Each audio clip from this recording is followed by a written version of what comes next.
Hey, I'm Sean Watson, professional wakeboarder, and I'm here to show you the difference between a competition vest and a US Coast Guard approved life jacket.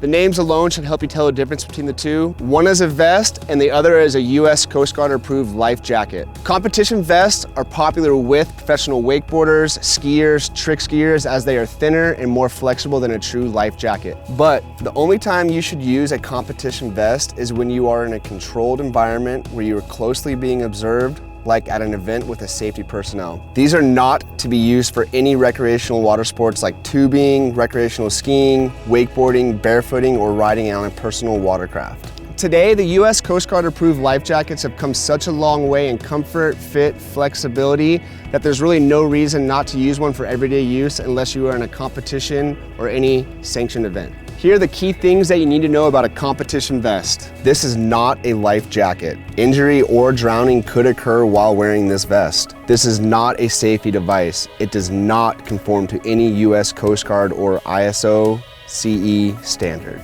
This vest does not provide the type or degree of flotation or any protection of any US Coast Guard, Transport Canada, or ISO CE approved personal flotation devices, also known as a PFD. This vest is not for recreational use and should only be worn by tournament participants in a sanctioned event or under constant observation, and should always be properly fitted. Under constant observation means under constant observation while training for a competition.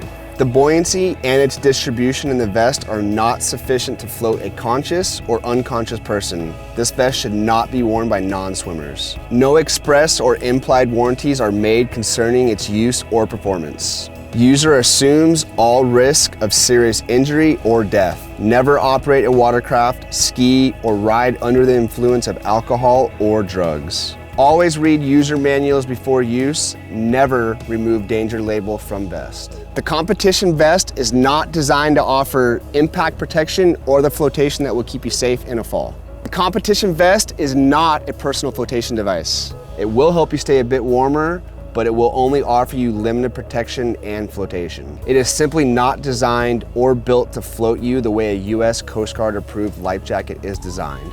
In fact, with certain body types, the competition vest will not float you at all. These vests were developed so that competitors in contests or on closed courses had a more flexible vest to wear during an event to offer them increased flexibility while performing. They are specifically for closed courses under close observation. So unless you're about to compete in a competition, make sure you purchase a US Coast Guard approved life jacket. Remember to always consider the personal flotation device you're putting on. Be sure to look for the US Coast Guard approved designation before you put on any life jacket. If the vest you are about to use has this warning label, then look for a US Coast Guard life jacket that fits you well. Anytime that you put on a life jacket, it is also important that the fit is right. Do not settle for a life jacket that is too large and moves around on your torso. This will not be effective in floating you properly after a fall. To check, have a friend pull up on the shoulder straps, and if the life jacket goes over your head, it is too large. In the same way, a life jacket that is too small for you will not provide as much flotation while in the water. It is uncomfortable and will look a bit funny too. This is how your US Coast Guard approved life jacket should fit. Snug, belts buckled, zipped up all the way, offering plenty of protection and mobility. Thanks for listening to me today. Make sure to be safe out in the water and always wear a US Coast Guard approved life jacket.